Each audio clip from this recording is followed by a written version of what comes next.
बारसोई अनुमंडल पदाधिकारी सह बलरामपुर निर्वाची पदाधिकारी डॉक्टर आकांक्षा आनंद की अध्यक्षता में आदर्श आचार संहिता के नियमों का पालन एवं शांतिपूर्ण मतदान सुनिश्चित करने को लेकर सभी उम्मीदवार के साथ बैठक की गई। इस बैठक में मुख्य रूप से बलरामपुर 65 विधानसभा के सामान्य प्रेक्षक पवार नरसिंह संभाजी उपस्थित रहे। डॉक्टर आकांक्षा आनंद ने कहा कि चुनाव लोकतंत्र का पर्व है, इसे निष्पक्ष एवं शांतिपूर्ण तरीके से संपन्न कराना हम सभी की जिम्मेदारी है। इसके साथ ही उन्होंने उम्मीदवारों से चुनाव में आदर्श आचार संहिता का पूर्ण रूप से पालन करने और किसी भी प्रकार की अव्यवस्था फैलाने से बचने की अपील की है। में चुनाव निर्धारित है, जिसमें नॉमिनेशन, स्क्रूटनी और विड्रॉल की प्रक्रिया पूरी हो चुकी है। हमारे यहाँ 20 कैंडिडेट्स ने नॉमिनेशन फाइल किया था, जिसमें से 2 को रिजेक्ट किया गया है वैलिड ग्राउंड्स पर। बाकी 18 कैंडिडेट्स में से किसी ने भी अपना नाम निर्देशन वापस नहीं लिया। तो हमारे पास अभी 18 कंटेस्टिंग कैंडिडेट्स हैं। उन 18 कंटेस्टिंग कैंडिडेट्स के साथ आज हमारे जो सामान्य प्रेक्षक ऑब्जर्वर सर हैं, उनकी भी मीटिंग हो चुकी है। सभी को प्रेस कॉन्फ्रेंस के बाद सारे कैंडिडेट्स, उनके रिप्रेजेंटेटिव्स को एक मीटिंग ली गई थी, जिसमें उनको एमसीसी, एक्सपेंडिचर, इन सब के रूल्स से ब्रीफली अवगत कराया गया था। साथ ही आज ऑब्जर्वर सर ने भी सारे कैंडिडेट्स के जो कंसर्न्स हैं उनको सुन लिया है, उनका और जो भी वो अगर चाह रहे हैं, कुछ सजेशंस हैं वो भी लिए गए हैं।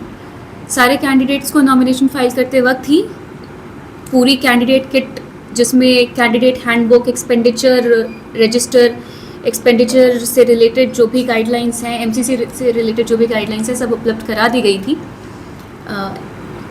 वो आदर्श आचार संहिता के बारे में आदर्श आचार संहिता काफ़ी महत्वपूर्ण पहलू है हमारे इलेक्शन प्रोसेस का। आदर्श आचार संहिता जब प्रेस कॉन्फ्रेंस हुई थी, उसके 72 घंटों के अंदर सभी जगह से पोस्टर, बैनर, फ्लैक्स, कोई भी प्रमोशनल मटेरियल किसी भी पार्टी से रिलेटेड सब कुछ डिफेसमेंट ऑफ प्रॉपर्टी एक्ट के तहत हटा दिया गया था। अब अगर कहीं भी इस तरह के कुछ पाया जाता है तो संयोजकों पर एफआईआर करने का प्रावधान है। उसके बाद जो पार्टीज अपना कैंपेन कर रही हैं, वो अगर प्रचार प्रसार में कुछ गाड़ियाँ, बैनर जो भी यूज़ करेंगी, उसके लिए सिस्टमैटिक रूप से सिंगल विंडो सेल है, उसका गठन किया गया है। ऑनलाइन वो इनकोर पोर्टल पे भी जितने भी अब परमिशंस हैं, वो ऑनलाइन इनकोर पोर्टल पे सिंगल विंडो के थ्रू मिलते हैं। तो उनके जो अग्निमिशन, बिल्डिंग, सारे डिपार्टमेंट्स के नोडल्स उस पे ऑन बोर्ड हैं। वो जहाँ भी सभा, जुलूस, रैली करना चाहें या फिर गाड़ियाँ यूज़ करना चाहें, कहीं पे अगर पोस्टर, बैनर भी लगता है उनके प्रचार के लिए, अगर प्राइवेट में भी लगाना चाहते हैं तो उनको आरओ से परमिशन लेनी होती है। और अगर अनऑथराइज तरीके से वो किसी भी तरह के कैंपेन करते हैं, गाड़ियाँ यूज़ करते हैं या बैनर लगाते हैं, तो ये एमसीसी वायलेशन के अंडर आ जाता है। तो पार्टियों से और जितने भी कैंडिडेट्स हैं, सबसे विनम्र निवेदन किया गया है कि एमसीसी के जो भी गाइडलाइंस हैं, उनकी जो भी धाराएं हैं, उन सब का पालन करेंगे। और उसके बाद अगर कहीं भी वायलेशन होता है तो हम विधि सम्मत कार्रवाई करने के लिए। 65 बलरामपुर विधानसभा में कितने बूथ हैं? इस बार टोटल 412 बूथ हैं 65 बलरामपुर में।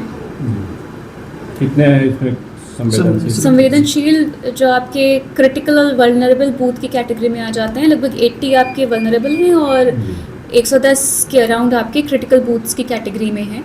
उन सब पे सीएपीएफ और नेसेसरी सुविधा, सुरक्षा के लिए जो भी क्राइटेरियन है, उन सब का पालन किया जाएगा। फोर्स डिप्लॉयमेंट उसी के अनुसार होगी। कितने मतदाता है इसमें? यहाँ कुल मतदाता की संख्या कितनी है? कुल मतदाताओं की संख्या 3,41,000 के अराउंड है। पहले 3-4 महीने से सब एएमएफ को इंश्योर करने में लगे हैं। सेक्टर पदाधिकारी भी हमारे निरंतर फील्ड पर कार्यरत हैं। जहाँ भी एएमएफ में कमी पाई जा रही है, रिपोर्ट कर रहे हैं। हम लोग तुरंत उसको सुनिश्चित करा रहे हैं कि उसको फुलफिल कर लिया जाए। बूढ़े लोगों के लिए, हैंडीकैप लोगों के लिए रैंप की सुविधा, पीने के पानी की सुविधा, वॉशरूम्स, शेड, इन सबको मूल रूप से इंश्योर करा लिया गया है। बिजली भी जहाँ बूथ्स में, वहाँ पे पोलिंग पार्टी के लिए भी सुगम बनाने के लिए उनके लिए proper electricity connection, charging boards, ये सब कुछ लगवाए जा रहे हैं। अभी 1 हफ्ते के अंदर हम लोग जहाँ पे अगर कहीं कमी है और आप लोग अगर फ्लैग करना चाहें तो हम लोग उसको भी दिखवा लेंगे। सीएपीएफ की डिप्लॉयमेंट होती है। जो बूथ्स हमने क्रिटिकल मार्क किए हैं, वहाँ पे एक पार्टी सीएपीएफ रहेगी और अगर वो 2 PSLs ऐसे ज़्यादा होते हैं तो उसमें एक टुकड़ी आपकी बढ़ जाती है, उसमें एक DAP भी रहेंगी, district armed forces, armed police, जो कि किसी दूसरे डिस्ट्रिक्ट से यहाँ पे इलेक्शन के टाइम पे डिप्लॉय होंगी, वो भी रहेंगी, और CAPF भी हर क्रिटिकल बूथ पे रहेगी, ताकि लोगों को एक सुरक्षा के माहौल में पीसफुल और ट्रांसपेरेंट इलेक्शन कंडक्ट करने में, वोट करने में सहूलियत हो, और लोगों के अंदर भी थोड़ा विश्वास की भावना, सुरक्षा की भावना। हमारे पास वापस आए हैं, उनके लिए होम वोटिंग की सुविधा है, जिसकी टीम बन चुकी है। 1 और 2 नवंबर को होम वोटिंग की टीम जाएंगी, जो 85+ और दिव्यांग जिन लोगों ने ऑप्ट किया है पोस्टल बैलेट से वोट करना, उनको वोटिंग कराने के लिए, और बाकी दिव्यांग लोग जो सक्षम ऐप पे अप्लाई करते हैं पिक एंड ड्रॉप सर्विस के लिए, तो उनको पिक एंड ड्रॉप सर्विस भी दी जाएगी, और हर पोलिंग बूथ पे रैम्प की सुविधा उपलब्ध कराई गई है, ताकि उनका परिचालन सुगम हो सके।